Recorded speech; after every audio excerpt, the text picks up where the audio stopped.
खुलुमबाय आं सिबिरानि ब्रह्म गोजोन फुंबिलिनि बयनिसिमबो गाहाम हामलायनायखौ जासिहरनाय थाबाय नोंथांमोननि थाखाय आं गोदान खौरां लानानै फैबावबाय अन्नानै भिडिअखौ जोबजासिम नायलांदो बाथौ गौथुमनि हाबाफारियाव थांनाय समाव गिख्रंथाव लामानि जाब्रबथायजों मोगा-मोगि जानो गोनां जादों माखासे सुबुंफोरा AS 13A C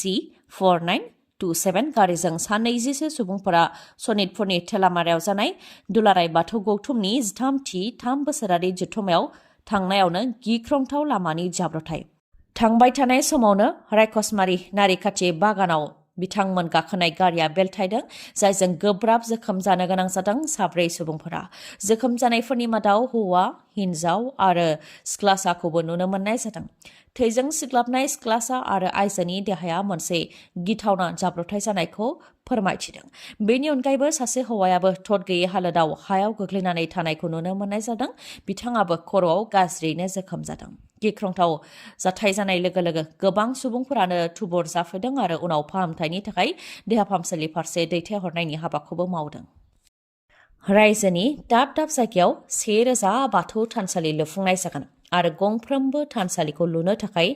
5 लाख रां होनाय जागोन सनितपुर जिल्लानि थेलामारायाव दुलाराय बाथौ गौथुमनि खुंगा 13थि 3 बोसोरारि जथुम्मायाव बाहागो लानानै आसामनि गिबि मन्थ्रि डक्टर हेमन्त बिश्व शर्मा बिथाङा बे रादायखौ होलांदों फोरमायथिनो गोनांदि दुलाराय बाथौ गौथुमनि खुंगा 13थि 3 बोसोरारि जथुम्मायाव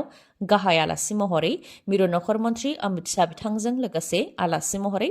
आसामनि गिबि मन्थ्रि डक्टर हेमन्त बिश्व शर्मा मन्थ्रि अशोक सिंहाल आरो बिटिसिनि गाहाय प्रमद बर' मन्थ्रि उरखावगोरा ब्रह्म बिथांमोनजों लोगोसे गोबां दैदेनगिरिफोरानो बाहागो लादोंमोन जेराव आसामनि दाब दाब जायगायाव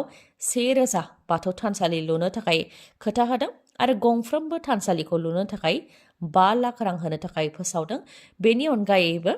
गुवाहाटीनि बाथौफुरियाव लुनाय बाथौ थानसालिखौ लुफुंनो थाखाय 10 कौटि रांबो फोसावबावदों मैयानि साना बाथौ धोरोमनि सिबियारिफोरनि मोनसे जारिमिनारि सान जेराव रोजा रोजा गासै 50,000 बाथौ सिबियारिफोरा बाथौ आरज गाबदों आरो अमित शाह बिथाङा बाहागो लाफैदों बेबायदि बाथौ धोरोमाव जाफेराखैमोन होननानै बुंथिदों उरखावगोरा ब्रह्म बिथाङा लोगोसे बुंथिदों दि बाथौ धोरोमा बुहुमनि गोजामसिन धोरोमफोरनि मादाव मोनसे आरो बाथौ धोरोमानो बर'फोरनि गुदि धोरोम बर'फ्रा गुबुन गुबुन धोरोमाव थांदोंब्लाबो बाथौ धोरोमखौ बर'नि गुदि धोरोम बुंनायाव जाहाथे गोनो गोथो जाया बेनि थाखायबो बुंथियो मन्थ्रि उरखावगोरा ब्रह्म बिथाङा आरो जोंनि बाथौ धोरोमा बर'नि हारिमु आरो दोरोङारिजों सोमोन्दो दं नाथाय बाथौ धोरोमाव धोरोमनि बिजाबनि आंखाल दं गुबुन धोरोमनिया जेरै गीता बाइबेल खौरां बायदि दं बाथौ धोरोमनाबो गोनांथि दङ बाथौनि सान्थौखौ लानानै बयजोंबो गनायजानाय बायदि आरो अराय सैथोनि सायाव बिथा खालामनानै जाहाथे बिजाब लिरो बिनि थाखायबो बुंथियो मन्थ्रि उरखावगोरा ब्रह्म बिथाङा लोगोसे बिजाबा जाहाथे बयजोंबो बजबजानाय जायो दान्थे बिदान्थे जाया बिनि थाखायबो बुंथियो मानोना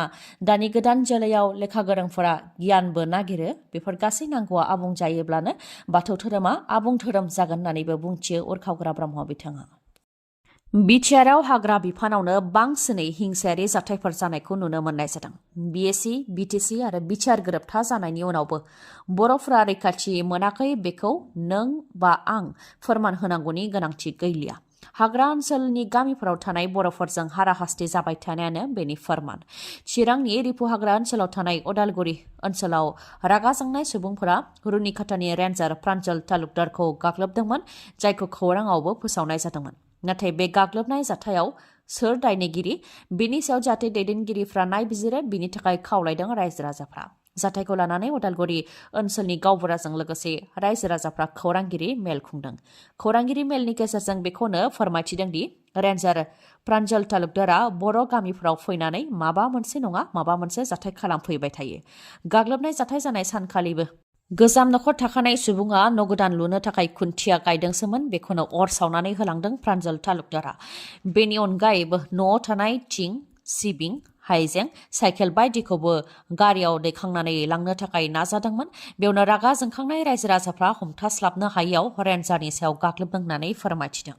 नाथाय बेल' नङा रेन्जार प्रान्जल तालुकदारा सिगांनि समफ्रावबो बर'फोरखौ गोबां हाराहास्ति खालामबोदों माब्लाबा दखाननिफ्रायनो हमनानै लानानै थाङो माब्लाबा मोसौ दोस्लायहैनायखौनो होसोनानै लानानै थाङो आरो बेनि अनगायैबो प्रान्जल तालुकदारनि खुगायाव खालि मोनसेल' राव बर' हारि सैमा होननानैबो फोरमायथियो गामिनि रायजो राजाफ्रा बेफोरनि अनगायैबो बर' हारिखौ दानगोन बायदि बायदि बुंबाय थायो होननानै फोरमायथिदों आरो बर' हारिखौ एसेबो मान सनमान होआ, जायनि थाखाय गामिनि रायजो राजाफोरनाव दुखु मोननाय दं आरो खुद्रिनाय दंखायोमोन होननानैबो फोरमायथिदों। बेनिखायनो दाया सोरनि बेखौ जाहाथे दैदेनगिरिफ्राबो बिजिरो आरो दैदेनगिरिफ्रा खौरां लाफैनानै जाहाथे जेंनाखौ सुस्रांनायनि राहा लायो, बेनि थाखायबो दैदेनगिरिफोरनिसिम खावलायहरो। हा दखल खालामनायनि अजद होनायनि बेलायावबो बिथांमोना बुंथियो दि बे ओनसोलाव मोनदाइन FRA गामि दङ, जाय सार्भेनि थाखाय बिथोन मोनखानाय आरो रायजो राजाफ्रा सिमा होखानायखौ जेबो बाराखै, दखरसेबो हाग्रानि हाखौ आवग्रियाखै, उल्थायै रायजो राजाफ्रासो हाग्रा ओनसोलखौ रैखाथि होबोगासिनो दं होननानै फोरमायथियो बिथांमोनहा। चिरां जिल्लानि काजलगावनि सिङाव थानाय दांथल थानायाव दुंहाव थासारि। हानजा जिनाहारि खालामग्रा 3 दुथांफोरखौ रागा जोंनाय रायजो राजाफ्रा दांथल पुलिसनो गथायनानै होदों। फोरमायथिनाय बायदिब्ला निलिबारि गामिनि 14 बोसोर बैसोसोनि सासे उन्दै हिन्जावसाखौ 4 दुथांफोरा हानजायै जिनाहारि खालामदोंमोन। थांनाय 9 दान सिगांनो उन्दै हिन्जावसाखौ जिनाहारि खालामदोंमोन। दा बेनिनो गथ' जोनोम होनायाव जाथाया सोराङाव फैदों।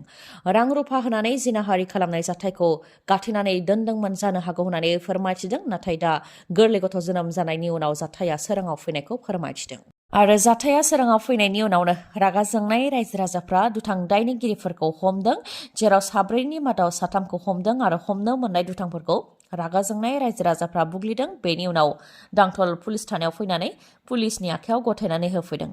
दायनिगिरिफोरखौ जाहाथे गोख्रों साजा होयो, बेनि थाखाय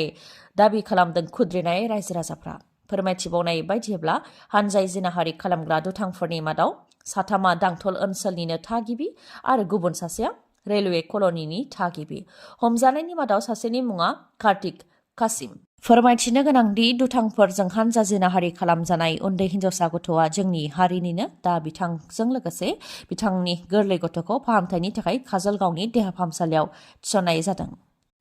इउपिनि आयध्यायाव लुनाय राम थानसालिखौ बेखेवनो थाखाय गेजेराव सानसेल'सै, अदेबानि गाबोन अखा नायोब्लानो राम थानसालिया बेखेव जासिगोन। बेखौ लोब्बा लाखिनानै भारत सोरखारा सोरखारि मावख'गिरिफोरनि थाखाय हाफ हलिडे फोसावनायजों लोगोसे माखासे रायजोफोराव जौ बेदर बायदि फाननायखौबो बन्द फोसावदों। जेरै उत्तर प्रदेशआवबो बन्द फोसावनायजों लोगोसे जौ फाननाय, बेदर दाननाय, बेदर फाननाय आरो बायनायफोरखौ बन्द फोसावदों इउपिनि सोरखारा। बेनि अनगायैबो माखासे रायजोफ्रावबो बन्द फोसावदों, जेरै मध्य प्रदेशनि टाउन ओनसोलावबो बेदर दाननाय फाननाय बेफोरखौ बन्द फोसावदों, राजस्थानावबो बन्द फोसावदों आरो दिल्लीयावबो मिट मार्चेन्ट एस'सिएशननिफ्रायबो मुस्लिम बिदा फंबायफोरा बन्द फोसावदों। इसोर रामखौ मान होनानैनो बिथांमोनहाबो बन्द'खौ फोसावदों आरो हिन्दु आरो मुस्लिमफोरनि गेजेराव बिदा फंबायनि सोमोन्दोआ जाहाथे गोरायै थायो, बेनि थाखायबो बे बन्द'खौ होदों बिथांमोना। बेबायदिनो रायजोनि दाब दाब जायगायाव 22 जानुवारि अदेबानि गाबोन जौ फाननायजों लोगोसे बेदर दाननाय, बेदर फाननाय बायदिफोरखौ बन्द फोसावदों। माखासेयाव सोरखारा बन्द फोसावदों आरो माखासे ओनसोल बा माखासे जायगाफ्राव ना बेदर फानग्रानि गौथुमानो बन्द'खौ फोसावदों। बेनि अनगायैबो राम थानसालि बेखेवगोनखौ लोब्बा लाखिनानै उत्तर प्रदेशआव थांनाय 14 जानुवारिनिफ्राय दिनैसिम रायजोआवनो साफ सिखोन खालामनायनि हाबाफारि लादों आरो 22निफ्राय 26 जानुवारिसिम आलारि बाथि फोजोंनाय हाबाफारि लागोन। गरेस्वरनि रेल लामायाव सुबुंनि गोथै देहा मोननो हादों। थुख्रा थुख्रि जानाय हालोदाव सासे सुबुंनि गोथै देहाखौ मोननो हादों। खौरां मोननायनि उनाव रङिया पुलिसा फैनानै गोथै देहाखौ बोखांनायनि हाबाखौ मावफैदों। थैनाय सुबुंखौ गुवाहाटी लाल गणेशनि थागिबि होननानै मिथिनो मोननाय जादों। मुङा बाप्पी चक्रवर्ती। मिथिहोनाय बायदिब्ला बाप्पी चक्रवर्तीया गरेस्वराव जानाय माहारियारि फालांगि मेलायाव बाहागो लाफैदोंमोन। नाथाय बिथांनि गोथै देहाखौ गरेस्वरनि रेल लामायाव बेबायदि थासारियाव बोखांनो हानायखौ लानानै सोमोनांदों बयबो। पुलिसा बिथांनिफ्राय मबाइल आरो रांबो बोखांनो हादों। गोजोनथाव खौरां, मागो दमासि फोरबोनि समाव काजलगावनि MMH हन्डा श'रुमा नोंथांमोननि थाखाय जोबोद गोजोनथाव अफार लानानै फैदों।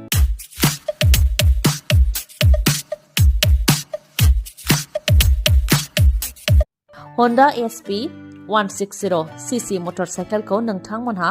7,999 रां डाउन पेमेन्ट होग्रोनानैनो बायनो हागोन। बेनि अनगायैबो स्कुटिखौ 15,000 डाउन पेमेन्ट होग्रोनानैनो बायनो हागोन। लोगोसेनो बेसेन नाङालासे गंनै हेलमेट मोननो हागोन। गांसे ब्लेंकेट अदेबानि कम्बल मोननो हागोन लोगोसे गोजाम मटरसाइकेल बा स्कुटिखौ सोलायनानै गोदान मटरसाइकेल बा स्कुटि बायनो गोसो दंब्ला बेनिबो खाबु दङ मागो दमासि फोरबोजों लोब्बा लाखिनानै होनाय बे अफारा 30 जानुवारिसिम थागोन अब्ला नोंथाङा थाबैनो बे खाबुखौ लादो मोजाङै मिथिबावनो थाखाय 9101037416 नङाब्ला 8720957824 बे नाम्बाराव खौरां लाहरनो हागोन गोजोन्थों दिनैनि खौराङा एसेनोसै गाबोन आरो गोदान खौरांजों लोगो मोनफिनबावगोन नोंथाङा दासिमबो आंनि चेनेलखौ साबस्क्राइब खालामाखैबा अननानै साबस्क्राइब खालामदो लोगोसे लाइक कमेन्ट आरो शेयार खालामनो दाबाव गोजोन्थों